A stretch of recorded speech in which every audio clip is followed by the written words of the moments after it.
নমস্কার বন্ধুরা, আজকে একটা নতুন ব্লগে সবাইকে জানাই শুভ সকাল।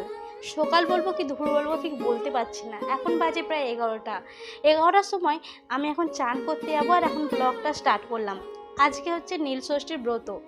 আমি কোনো বছর ব্রত করি না, কিন্তু সবাই বলল যে এই নীলষষ্ঠীর ব্রতটা কি সব মারাই করে, তাই আমি একটা মা হিসাবে আজকে ব্রত রাখলাম, এই বছর প্রথম। চলো, সকাল থেকেই না খেয়ে আছি, তাই মাথাটা একটু যন্ত্রণা করছিল, তাই আজকে আমি মাথাটা একটু টিপছিলাম। টিপতে দেখতে মনে হচ্ছিলো না চানটা আগে করে আসি, আর জল ঢালতে যাবো আগে শিবের মাথায়। আগে দেখো ছেলেটাকে চান করে একটু রেডি করিয়ে নিয়েছি, ও তো রেডি হয়েই আছে। ও নাকি জল ঢালতে যাবে। ও ও খেয়েছে, মানে না খেয়ে নয়, আমরা না খেয়ে যাবো। চলো আগে প্রথমে চানটা করে নিই।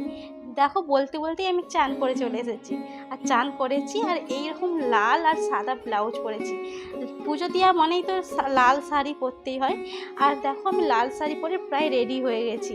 চুলটা একটু ভিজে বলে ফেলানো আছে, আর এত গরমে বা রোদ বেরিয়েছে এত, খোঁপাটা করেই নেব। চলো, বলতে বলতে খোঁপা করে নিয়েছি। এবারে আমি হচ্ছে জল ঢালতে যাওয়ার জন্য পুরোপুরি রেডি হয়ে গেছি।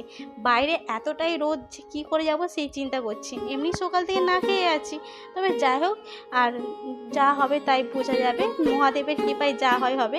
চলো, আমার ছেলে দেখো কি সুন্দর সানগ্লাস পরেছে, আর আমি হচ্ছে ঘটি জল দিচ্ছি। আমার ছেলে বলে জল ঢালবো, তার ওর জন্য একটা ছোট ঘট নিয়েছি, আর আমি একটা ঘটে জল নিয়েছি। আর এই একটুখানি গেলেই আমাদের শিব মন্দির আছে, ওখানে গিয়ে জল ঢালবো। চলো দেখি কতটা ভিড় আছে। সকাল থেকে নিয়ে মানে ভোর থেকে নিয়ে সবাই জল ঢালছে, তবুও গিয়ে দেখি না অনেকটাই ভিড়। সবাই অনেক লাইন দিয়ে আছে। এই যে আমাদের লাইন, আর এই যে আমাদের এখানে মন্দির চলে এসেছি। অনেকটাই লাইন, তবু বেশি লাইন নয়। এখানে ছায়া করে দিয়েছি, মানে প্যান্ডেলের মতন ছায়াতে লাইন দিতে হবে। কিন্তু তবু যে রোদের তাপ, এতটাই রোদের তাপ যে খুব কষ্ট হচ্ছিল। যদি সকাল থেকে একটু জল খেতে থাকতো তবু ভালোই হতো। যাই হোক, এই যে ঘটে করে দুধ, ফুল আর ঘি, মধু নিয়ে নিয়েছি বাবার মাথায় জল ঢালবো বলে। তাহলে চলো বাবার কাছে গিয়ে পৌঁছাই, তারপরে তোমাদের সাথে কথা বলছি।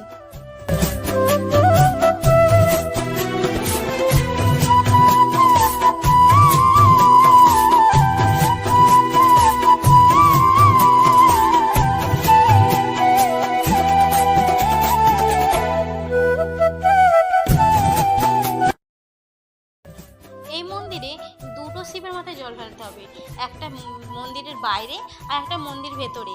অনেক লাইন ঠেলে ঠেলে আমরা মন্দিরের ভেতরে পৌঁছালাম। চলো মন্দিরের ভেতরে আগে আমরা জল ঢেলে নিই, তারপরে এই যে বাইরের এই মন্দিরটা, মানে এই ঠাকুরটার মাথায় জল ঢালবো। চলো এই ভেতরে যে বাবা শিবের মাথায় জল ঢালবো বলে আমরা বসে পড়েছি।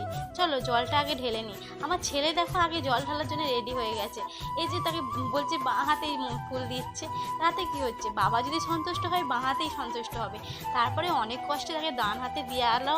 তারপরে ওর মন কোন দিকে জানো তো, আইসক্রিম এসেছে, আইসক্রিমের দিকে। চলো আমাদের জল ঢালা কমপ্লিট হয়ে গেল। তারপরে আমরা জল ঢেলে আইসক্রিম খেতে খেতে বাড়ি চলে এলাম।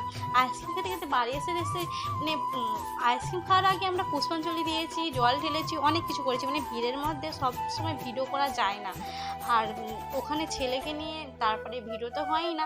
তারপরে ছেলে কাঁদছে আইসক্রিম খাওয়ার জন্য, তারপরে আইসক্রিম কিনে দিলাম, তারপরে খেতে খেতে বাড়ি এলাম। দেখো কত বাঁক রেখেছে, সব কত মহাদেবের ভক্তরা বাঁক রেখে বাবার মাথায় জল ঢালো বলে সব বসে আছে, মানে জিরোচ্ছে। চলো এদের দেখতে দেখতে আমরা বাড়ির দিকে পৌঁছে যাব। আজকের মতন টাটা, বাই বাই। সবাইকে জানাই শুভ নববর্ষ, বাই।